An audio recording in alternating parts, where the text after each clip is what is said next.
it's a brutal day. It's a tough day, but it is also a day of action. Okay? So I talk a lot about how action speaks louder than words. And I talk about that in every aspect of sports, but it darn sure is true on a day like today. A team can say, we love this guy. He's developing greatly. Works hard every day.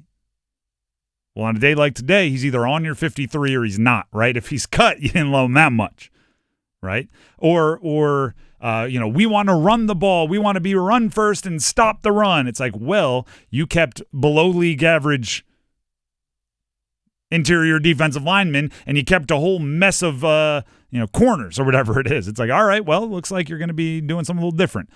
For today, here's what I learned about the Carolina Panthers. They're all in on youth. If you look at the surprise keeps on the team, Bryce and Tremaine, wide receiver, Jaden Crumedy, defensive line. I'm not saying Tremaine's a surprise like over the last week, but I guarantee you if you go back to before training camp, not many people would have been predicting Bryce and Tremaine would make the Carolina Panthers roster. DJ Johnson, a surprise make. James Mitchell at tight end, a surprise make. Bam Martin Scott, potentially a linebacker surprise make. These are some younger players. Meanwhile, if you look at what could be considered the surprise cuts, Hunter Renfrow, older dude, Shy Tuttle, who's still, I think, in his 20s, but flirting with that 30-year age kind of barrier. Yeah, he'll turn 30 in October. And you add in Jaden Crumedy making the team, who's like 24, 25. You see them choosing youth over age. Bam Martin Scott making it over somebody like Chris Barnes.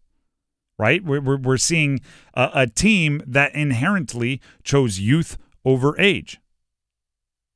Or youth over experience might be the way to put that. Somebody like Raheem Blackshear being waived. And then you look at who's going to be returning kicks, and it's probably some combination of Trevor Etienne, Jimmy Horn Jr., right? Some of these guys, those are both draft picks. So let me ask you this. If their actions say they're all in on a youth movement, do you think they're at all legitimately interested in having those trade conversations about the 35-year-old wide receiver on their roster in Adam Thielen? I think it would still make sense if a Thielen trade happened. As you can see, again, actions speak louder than words. They kept 7 wide receivers. Most teams like to be down to 6, unless you're a team that runs a ton of 5 wide receiver sets. Most teams like to be at 6. Some even go down to 5. Very true. If you are a team that likes to keep an extra tight end, which the Panthers also did. I'm saying, in the interest of one of my themes for the day being the NFL roster is a living, breathing organism. It's never complete. It's never done. There's always more change to come. Keeping 7 wide receivers, to me, doesn't mean these 7 wide receivers will be there week 1. What it means is they still have room to move a guy and have 6 wide receivers they feel okay with. And their actions say there's quite a bit of a youth movement happening here. So if I were one of the older guys on the roster, outside of maybe like Taylor Moton because he just got paid, if I were one of the older guys on the roster, I would be I'd be looking around. I'd be trying to figure out what's going on. Making sure my solid footing on the roster is actually solid footing on the roster. Now there's the other side of it, right? If an NFL roster is a living, breathing organism that is always changing, what could the Panthers be doing today? First of all, busy, right? This is not a you turn in your 53-man roster and start high-fiving everybody. This is you probably give the 53-man roster to like an intern to run down to fax to the league office because the people that matter are still there grinding tape and trying to make sure everybody that's been released and waived by any other team has been evaluated. I'm going to throw some names at you. Denver released defensive back Sam Franklin Jr. Do you know a lot of people will remember Sam Franklin Jr. for? A nice long interception return it was against Kirk Cousins, right? Yeah, Minnesota back in There you 2023, 99-yard pick six. Where one of his teammates decided to hoof it like 60 yards on a dead sprint just to get one block on Kirk Cousins at like the 10-yard line, which just goes to show if you're motivated by knocking Kirk Cousins out, you will put in so much effort.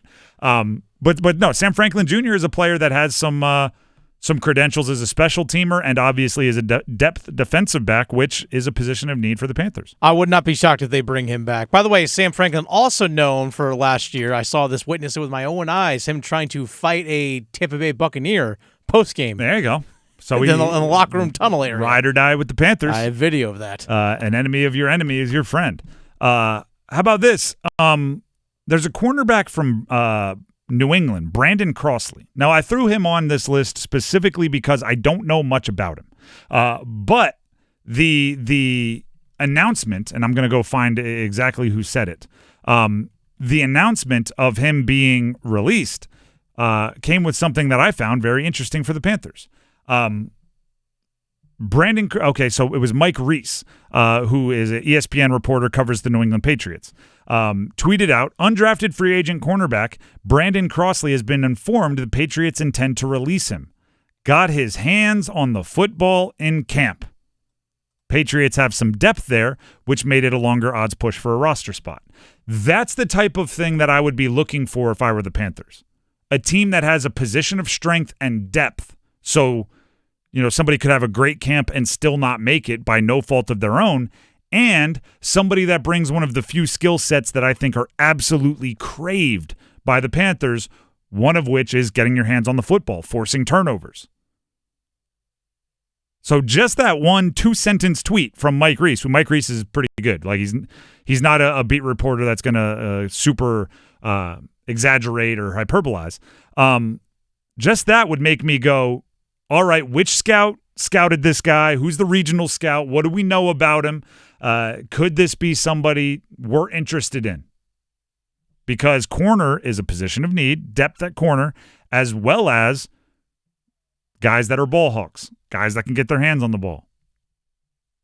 And then you start looking for other interesting fits. Houston released an offensive tackle by the name of Trent Brown, just a guy with a lot of starting experience. Again, you'd have to evaluate him. He's a big dude, like gargantuan big dude. But I'm not sure how much the Panthers love their depth at tackle. And if Trent Brown can increase that and there's a deal to be made, there's a cash that makes sense, you consider that. And then two more names I'll give you here, just as like what's going to be happening, right? You have to evaluate all options. I believe the Panthers want a practice squad quarterback. Right now, the only two quarterbacks under contract are Bryce Young and Andy Dalton. I think they've seen what they need to see with Jack Plummer. He's been around for a good amount of time. Bryce Perkins has reportedly already been informed he's not a candidate really to come back on the practice squad. What about somebody like Kyle Trask? Kyle Trask has been a long-time backup in Tampa, which, oh, by the way, he spent some time there with Dave Canales. So if you want a veteran, good in the room, has knowledge of the offense already quarterback, Kyle Trask might be that guy. He would be the backup, the practice squad guy, like in this mold. Bryce Young got hurt. He's going to miss 4 to 6 weeks as he heals from a thumb injury. I don't know. I'm making stuff up. Andy Dalton will start. Kyle Trask will be promoted to the active roster. Does that terrify you or not? Kyle Trask is of the, hey, you know what, could be worse variety. Like if your practice squad quarterback is there in case of emergencies, he might have to play. I think Kyle Trask makes sense. If you want a true developmental quarterback, somebody who, if he's forced into action, you might go, you know what? Is there a Carson Wentz out there, a Joe Flacco out there, somebody we can bring in on short notice to start? This guy we were hoping wouldn't have to play for another year or two. What about Hendon Hooker, who just got released by Detroit? 2 drafts ago was a 3rd-round pick. Dealing with injuries coming out of college, never really hit the ground running in Detroit, but he's a North Carolina kid. Played his high school football in North Carolina. I believe his dad is like a North Carolina athletics legend. So there's some connection there. Maybe a move home would be the change of scenery he needs. The Panthers are not a roster that should ever think, we're done, we're complete, we're good. Let's go towards game 1. It should be, give us a list of everybody that's been cut from every team, and we're going to bring up our scouting reports and see if there's somebody we don't like a little better.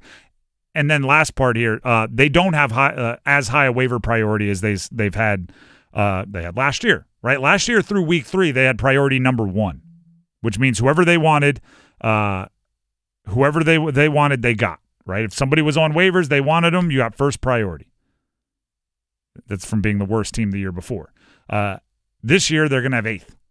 Okay, so you're going to need some bad teams to pass on some guys. You might miss out on a few, but actually waiver claims happen less often than you think. Usually, like for the super obvious good guys, there's only like 3 or 4 waiver claims. What was it? Was it Shamar Bartholomew last year that had like the most? Yeah, he did. I think he had like 4 or 5. Yeah, which obviously the Panthers got, and then he didn't make the 53-man roster today. So they're not all wins. So the 7 teams ahead of the Carolina Panthers are the Titans, Browns, and this is in order of waiver claim. Titans, Browns, Giants, Patriots, Jags, Raiders, Jets. So if the Panthers put it in the claim, they have to hope that one of those 7 teams does not. So just hope they're strong at all the positions you're weak. You just hope. And if there's like these other teams that are cutting players are smart too. They're not cutting players that are great. They would have traded them before they cut them. Sure. But there's value there. There is value there. Corners, safeties, off-ball linebackers, doors are open. When players talk about the last preseason game is not just an audition to make the team you're on, but an audition for everybody else watching. Corners, safeties, off-ball backers. If you had a great final preseason game, you might just be getting a call. Let's also keep this in mind as well, that the guys that got waived today, obviously they don't get claimed by another team, have a chance to go on the Panthers practice squad, and it just takes one injury before you know it, you're elevated and you might be playing the rest of the season. You never know. And same thing with a guy like Hunter Renfrow. They could bring him back tomorrow. If they make claims or whatever they want to do, they make a trade of Adam Thielen. Okay, we traded Adam Thielen. Hey, Hunter Renfrow, let's sign you. Or they can even sign Renfrow to the practice squad the way the practice squad rules work right now. So it's not completely out of the realm of possibility that once you're released or waived by a team that you're just automatically completely done. I have to just think back to who was he was a wide receiver for the Eagles, and then he became a tight end, and he was on the Panthers. Jordan Matthews. Jordan Matthews. Yeah. Jordan Matthews was on he was cut, he was waived, he was practice squad, he was active roster, he was cut, he was active roster, he was practice squad. It seemed like every week he was on a different part of the Panthers roster. It's tomorrow. What happens today doesn't guarantee anything for tomorrow. But the big news is the people that are not on the 53-man roster are exposed. Other teams can grab them. So the 53 are protected, right? Then nobody can steal them from you. That's the big deal about the 53-man roster. I would say a whole bunch of positions for the Panthers. I doubt the guys not making the roster are ones that are going to have heavy claims. If you don't have a super strong position group and you're cutting the guy that didn't make your group, there's usually not a lot of other NFL teams clamoring to get that player on their active roster.